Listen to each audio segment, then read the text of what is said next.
రోమిలికి రాసిన పత్రిక 1వ అధ్యాయము చదువుదాం. వారు అక్షయుడగు దేవుని మహిమను క్షేమగు మనుషుల యొక్కయు పక్షుల యొక్కయు చతుష్పాద జంతువుల యొక్కయు పురుగుల యొక్కయు ప్రతిమా స్వరూపముగా మార్చిరి. చూసారా, ఎప్పుడైతే ఈ మొదట్లో దేవుడిని అంగీకరించో తెలియదో, చూడండి కయ్యను మరి దేవుణ్ణి దేవుడిగా ఆనందంతో ఆయనకి ఇవ్వడం తెలియలేదు, ఆయన ఆరాధించడం తెలియలేదు.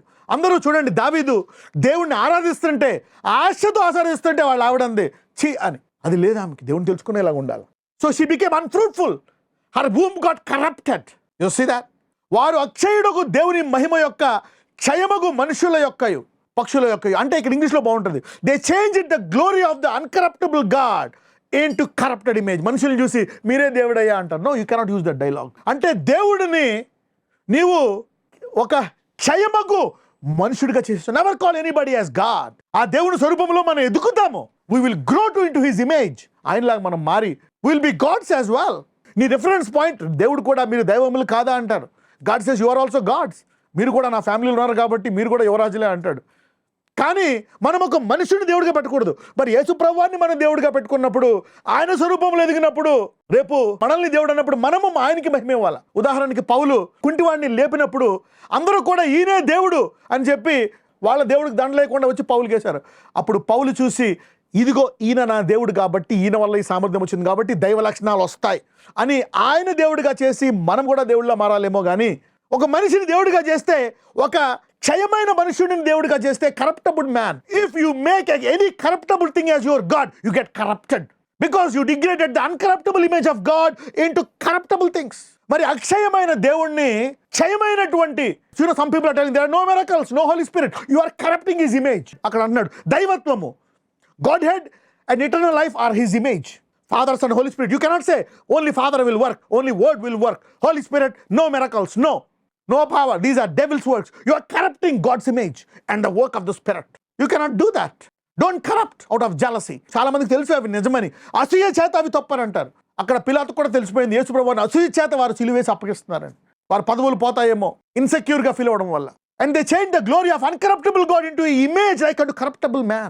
So because you invite corruption, when you allow corruption to defile the uncorruptible image of God, అంటే దేవుని యొక్క మహిమ, అక్షయమైన మహిమ అలాగే ఉండాలి, అక్షయంగానే ఉండాలి. ఆయన శక్తి, ఆయన సామర్థ్యము, ఆయన అలాంటి దేవుడే అనాలి. అప్పుడు చేశాడు, ఇప్పుడు చేయడు. You are corrupting. వాళ్ళు అక్షయమైన దేవుని యొక్క శక్తిని క్షయముగా చేస్తున్నారు. So then they are inviting corruption. Let's read verse 28 చదువుదాం. మరియు వారు తమ మనస్సులో దేవునికి చోటియనొల్లకపోయిరి గనుక చేయరాని కార్యములు చేయుటకు దేవుడు భ్రష్ట మనసుకు వారిని అప్పగించెను. మరి ఆయన మనస్సులో దేవునికి చోటు ఇవ్వాలంట. మరి మొదటి చోటుని ఇవ్వాలంట ఉదయం లేచిన వెంటనే. మరి first unit give first priority to God. అది లేకపోతే, దేవునికి మొదటి చోటు ఇవ్వకపోతే వేరే అన్ని భ్రష్టమైనవన్నీ వచ్చేస్తాయి. ఎవరినెవరినో నువ్వు దేవుడితో పోల్చేస్తావు. దేవుని యొక్క అక్షయమైన గుణాలకు నువ్వు ప్రాధాన్యత ఇవ్వకపోతే క్షయమైన గుణాలకు నీవు ఇస్తావంట. అనేక పాపాలకు నీ హృదయంలో వాంచగలుగుతుందంట దేవుని యొక్క పరిశుద్ధతకు నీవు చోటు ఇవ్వకపోతే. రోమీయులు 1వ అధ్యాయం 32వ వచనం.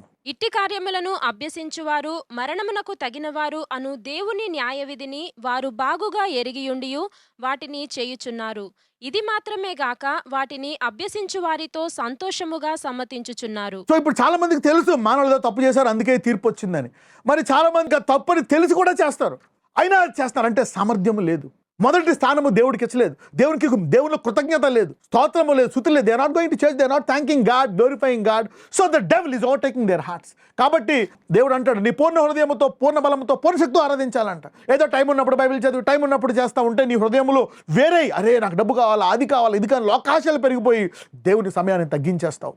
ఇతర విషయాలు నీ హృదయంలో ఉంటాయి. చూడండి, విత్తువాడు విత్తుకొని వెళ్ళిపోయినప్పుడు ఇతరవి వచ్చి ఆ విత్తనాన్ని అణిచేస్తాయంట. కొన్నేమో విత్తనాన్ని ఎత్తుకెళ్ళిపోతాయి, కొన్నేమో మరి ముళ్ళ పొదలో పడతాయి, కొన్నేమో రాతి నేల మీద పడి వాటిని అణిగిపోతాయండి. సో ఎప్పుడు కూడా ఈ యొక్క అగ్నిని మరి మండిస్తూ మహిమ నుంచి అధిక మహిమకి వెళ్తూ ఉండాలి. చోటు ఇవ్వకూడదు వేరే ఆటికి. You should be always passionate and go from faith to faith. Now రోమీయులు 2:7 చదువుకుందాం. రోమన్స్ 2:7. సత్క్రియను ఓపికగా చేయుచు మహిమను ఘనతను అక్షయతను వెదుకు వారికి నిత్య జీవమునిచ్చును. సత్క్రియను ఓపికగా చేయొచ్చు. ఎందుకంటే అపవాది సత్క్రియ చేయనివ్వడు. నీ ఇంట్లో వాళ్ళే చేయనివాడు, ఎవరో చేయనివారు. బయలుదేరాడండి ప్రార్థనాపరుడు, గుడికి వెళ్తున్నాడండి, ఓ వాక్యం చెప్తున్నాడండి, ఓ అద్భుతాలండి, స్వస్థతలు చేస్తాడు, రకరకాల విధాలుగా నిన్ను ఇబ్బంది పెడతాడు. The devil's nature is to enter into people and wear you out. అపవాది చేస్తాడంటే ఇతరుల్లో దూరి నిన్ను బలహీనుడిగా చేస్తాడు, అలసిపోయేటట్టు చేస్తాడు, ఓపికను తీసేస్తాడు. నా వల్ల కాదు. చాలా మంది అంటారు యేసుబాబు నమ్ముకున్నాక నాకు కష్టాలు ఎక్కువైపోయాయి, ప్రార్థిస్తున్నప్పుడు కష్టాలు ఎక్కువైపోయాయి. వాడు నేను ఎలాగైనా నీ ప్రార్థన ఆపేయాలని, నువ్వు చెప్పే వాక్యాన్ని, ఇతరులు ప్రకటించే వాక్యాన్ని ఆపేయాలని. చూడండి, అందరూ కూడా సంపాదనలో, ఉద్యోగాల్లో, వీటిలో పడిపోయారు. వాక్యం చెప్పడం తగ్గిపోయింది కనుక. సో దేవునికి మొదటి ప్రాధాన్యం ఇచ్చి ఇవన్నీ మిగిలిన వస్తూ ఉంటే ఇవన్నీ సులువుగా వస్తాయి. అప్పుడు గొప్ప వెలుగుతో మనం ఆనందించు. సత్క్రియను ఓపికగా చేయుచు మహిమను, ఘనతను, అక్షయతను వెదుకు వారికి. చూడండి ఇక్కడ, అప్పుడు ఈ భూమి మీద దేవుని యొక్క మహిమ మన మీదకి వస్తుందంట, ఘనత వస్తుందంట, అప్పుడు దేవుని నామానికి మహిమ వస్తుందంట. అక్షయతను కూడా వెతకాలంట. అక్షయత అంటే immortality. What is immortality? And eternal life. చూడండి, నిత్య జీవము. చనిపోయిన తర్వాత వచ్చేసి నిత్య జీవము. అయితే మరి ఇక్కడ అక్షయత ఏంటి అంటే, ఈ భూమి మీద ఏది నేను కరప్ట్ చేయదు. అక్షయత నిన్ను అర్ధాంతరంగా మధ్యలో ఆపేయదు. నీ యాత్రను నీ వృద్ధులయ్యే వరకు ప్రభువా చాలు, నేను నీ వాక్యాన్ని నెరవేర్చా, నా జీవితాన్ని నేను ఇక్కడ ముగించుకున్న, అన్నీ చేశా, నాకు ఇప్పుడు దాకా ఆశనిచ్చావు, నేను వెళ్ళిపోతా అనే వరకు నువ్వు వెళ్ళకూడదు. That is called immortality. Immortality is nothing can stop your destination and stop the plan of God here.